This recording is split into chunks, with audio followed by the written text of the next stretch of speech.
As you guys can see, I'm the only one up here that's from ballroom. I know the struggle, I know the story, I know what it takes to get here.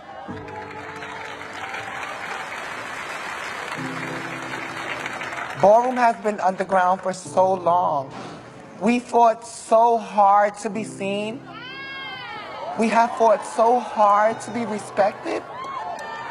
We have fought so hard to be loved. Thank you for taking this time to show the world where we come from, to show the world what power we have, honestly.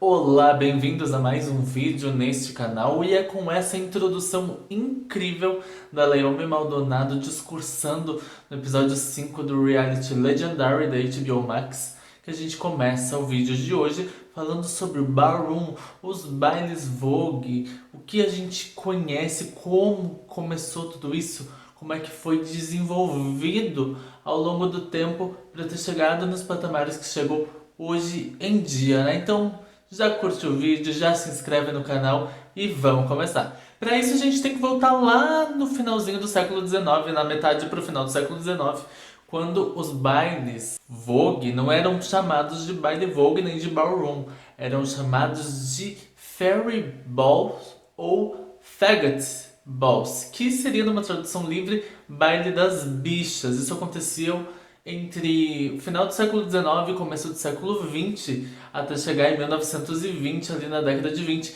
que aumentou muito a popularidade e já começou a introduzir a cultura mais com força.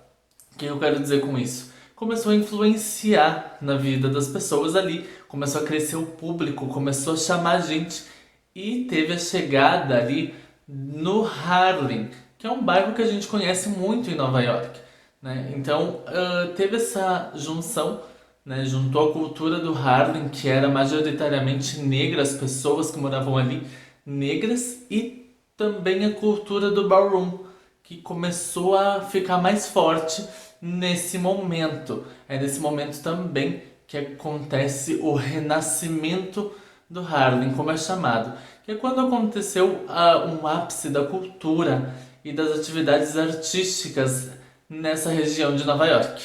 Muitos registros dessa época chamam esses bailes de espetáculo estranho, com homens vestidos de mulheres, mulheres vestidos de homens, prostitutos e genderqueers. Então, a maioria das pessoas que a gente via nessa época desses bailes seriam drag queens, transgêneros, muito nessa época. Já era uma época onde rolava muito isso e as pessoas, tipo, quando é espetáculo as pessoas gostam de acompanhar, mas quando é na vida real, tipo, dentro da minha casa, não. Mas um espetáculo rola, então as pessoas começaram a gostar, aquilo chamava atenção, porque era uma coisa diferente, era uma coisa espalhafatosa, era uma coisa que tinha muito glamour, que a gente vê até hoje, né? Glamour é uma das palavras-chave para reconhecer o ballroom hoje em dia, gente. É muito glamouroso, é muito rico, tem muito luxo, muito brilho, plumas e paetês. É incrível. E nessa época também já era conhecido os concursos, né? A gente lembra muito do ballroom pelos concursos, pelas competições. Nessa época já tinha muito disso e se assemelhava muito aos concursos de beleza que a gente conhece atualmente, aqueles concursos tradicionais das mulheres, das misses. Então a gente já tinha na cultura do ballroom uma competição da maquiagem mais extravagante, da roupa que chamava mais atenção, visto que eram pessoas que tinham essa coisa de fazer a montação, né? Eram drag queens e pessoas LGBTs que faziam a montação para ser exagerado, para chamar atenção. Com o passar dos anos, o público foi aumentando, as categorias foram mudando, e daí a gente chegou numa época em que foi introduzido a dança Vogue, aquela dança com os gestos que se assemelham muito a poses de revista. Então a gente já teve essa introdução lá no final da década de 80, que bombou demais, tanto nos Estados Unidos quanto fora, né? Chamou muito a atenção, principalmente depois que a Madonna utilizou desses recursos e dessas poses no clipe Vogue e nas danças coreografadas que ela apresentava nos shows. Então chamou muito a atenção e ajudou a distribuir para os outros lugares, essa coisa do Vogue, que foi introduzida ali pelo menos algumas pessoas relatam anos 60, outros anos 80, mas que a gente tem certeza que os anos 80 foi o ápice, foi o bombástico que pegou o mundo todo ali, principalmente porque já tinha muita gente LGBT que estava mais envolvida, que estava saindo de casa, que estava indo para Nova York, sabe, tipo, viver uma outra vida, de certa forma, né? Que se você mora no interior, você vai para cidade grande para você ser você, porque no interior é mais difícil, então a gente tinha mais ou menos isso, né? Foi nessa época que bombou muito tudo isso do Vogue em Nova York. Nessa época também a gente teve a utilização desse espaço do ballroom para manifestação social. Então você tinha muitas categorias que chamavam para o figurino, por exemplo, executivos, militares, personagens de TV. Então você chamava aquilo para mostrar que as pessoas LGBT, que transgênero, que drag queen poderiam fazer qualquer uma daquelas funções se tivessem a oportunidade. É uma coisa que a mãe da House of Corey, a Dorian Corey, que morreu em 1993, ela fala muito isso no documentário Paris is Burning, sobre eu posso ser um executivo porque eu posso me passar por um. Eu só preciso ter a oportunidade de fazer isso. Se eu tiver a oportunidade, eu posso mostrar que eu posso fazer. Sabe? Então tinha muito isso de colocar essa manifestação. Porque as pessoas LGBT naquela época existia muito preconceito, então tinha muito isso de você não é capaz porque você é gay, você é bicha, você é lésbica. Então tinha muito isso, principalmente com transgênero, sabe? Você é invertido, como algumas pessoas costumavam chamar. Então, tinha esse preconceito. Você não pode utilizar fazer parte de um negócio porque você não é padrão aceito pela sociedade. E o Ballroom utilizou muito nessa época esse espaço para poder se manifestar, para fazer a manifestação e mostrar, não, a gente vai, a gente pode, a gente é capaz. Eu falei da House of Corey, da mãe Dorian Corey, e foi nessa época também que surgiram as casas com mais força, sabe? Você tinha as casas como um acolhimento para pessoas LGBTs que eram expulsas de casa, que se afastavam da família biológica, então você tinha uma espécie de acolhimento. O Ballroom, ele era uma grande comunidade familiar, sabe? Tipo, tinha a competição, mas tinha a coisa da família, a coisa da amizade, do acolhimento. Nesse documentário que eu citei, Paris is Burning, que é da década de 90, ele conta muito da cena do Ballroom nos anos 80 e no finalzinho dos anos 80. Então, eles falam muito da importância que as casas e que o Ballroom teve para pessoas do Harlem, né, para a comunidade negra, LGBT, latina, pobre do Harlem, dessa região de Nova York. Então você percebe que o Ballroom ele se firmou ali e ele acolhia as pessoas que eram negligenciadas ali, sabe? Você tinha essa grande família sendo montada para acolher pessoas. A gente vê muito isso na série Pose, né? O jovem que ele sai de casa e ele é acolhido pela Blanca. Então você tem essa coisa do acolhimento. As casas, elas eram comandadas pelas mães, que eram as mais veteranas da cena do ballroom, e elas acolhiam esses novatos com uma questão emocional e uma questão financeira também. Tinham todo um apoio financeiro, casa, moradia, sabe? Então era uma grande família que foi se tornando ali. E o ballroom,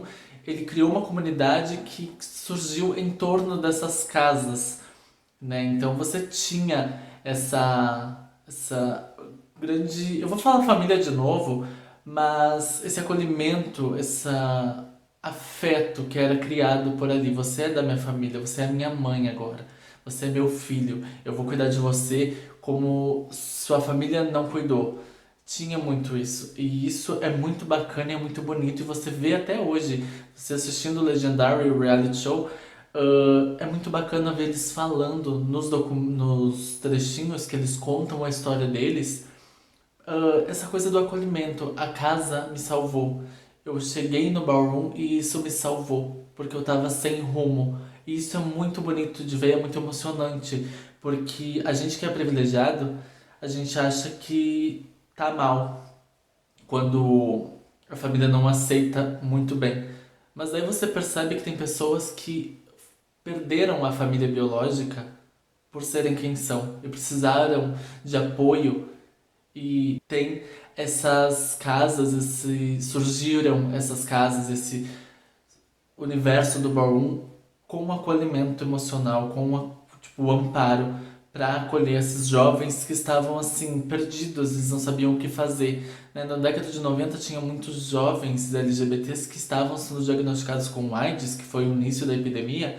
Então você imagina o teu emocional como deveria estar, e para eles essa importância que o ballroom tem é inexplicável de tão grande que é. O ballroom foi muito importante na cultura pop que a gente tem hoje.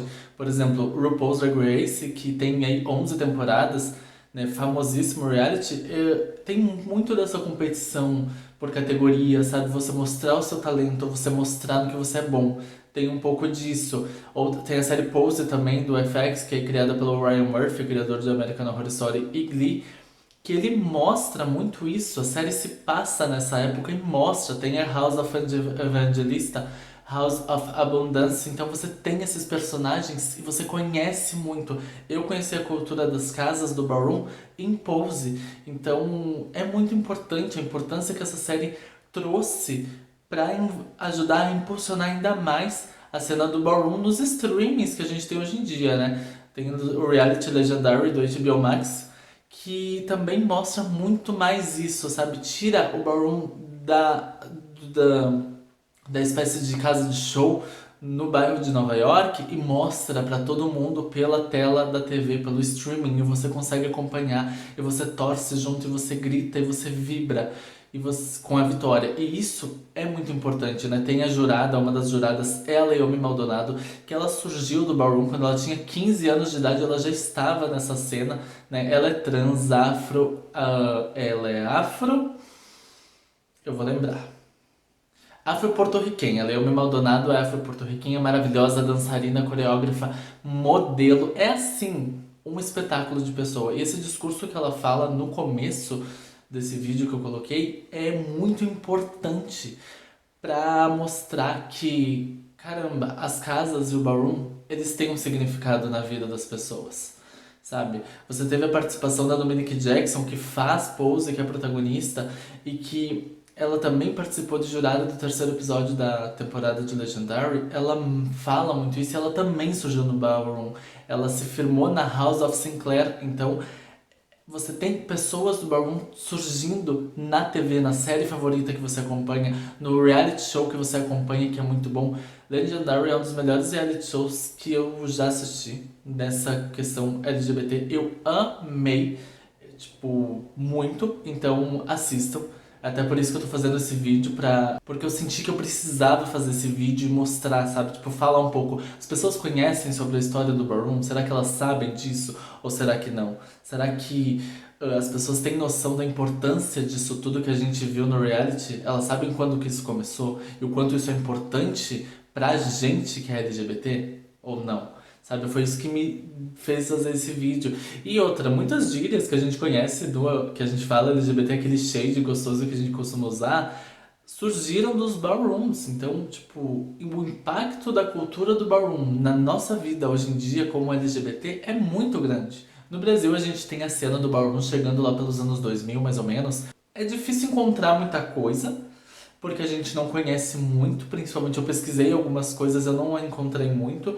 Eu encontrei algumas, né? Geralmente são feitos festas e festivais para promover oficinas e mostrar mais, alavancar essa cultura do ballroom no Brasil. A gente tem as casas, Minas Gerais, São Paulo, Brasília e Goiânia. Kiki House of Mutatis em São Paulo.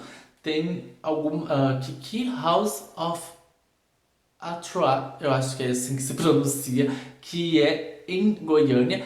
Tem outras ali espalhadas em Brasília, pelo que eu li numa reportagem, tem 5. Eu vou deixar o link da reportagem bem bonitinho aqui, que eles consultam o pessoal da House of Padam para fazer essa reportagem. Eles falam, sabe, tem a competição, mas tem a família, tem a união. E aqui no Brasil eu não conheço muito, eu adoraria, de verdade, conhecer mais a fundo, sabe, estar junto ali, conhecer muito, porque é uma cultura tão rica, tão bonita e tão importante que dá vontade de você sair gritando e falar: meu anjo, olha isso, você precisa disso para sobreviver. é incrível e eu adoraria conhecer. Quando eu tiver a oportunidade de ir assistir ou ver assim, tipo, conhecer de dentro, eu vou amar de verdade, porque eu tenho essa curiosidade e outra, saber a importância que isso tem pra gente, sabe? Isso é muito bacana. Então, tem algumas no Brasil. Eu vou deixar o link no Instagram de algumas delas, das que eu citei, para vocês acompanharem, verem como é que funciona certinho, se você é da região ou não, ou se você conhece alguém, sabe? Comenta aí embaixo se você conhece alguma casa aqui do Brasil, me apresenta aqui, daí se eu tiver alguma, eu vou pesquisar bastante, e se eu tiver bastante informação ali, eu vou trazer um vídeo das casas do Brasil, a cena do Ballroom só no Brasil.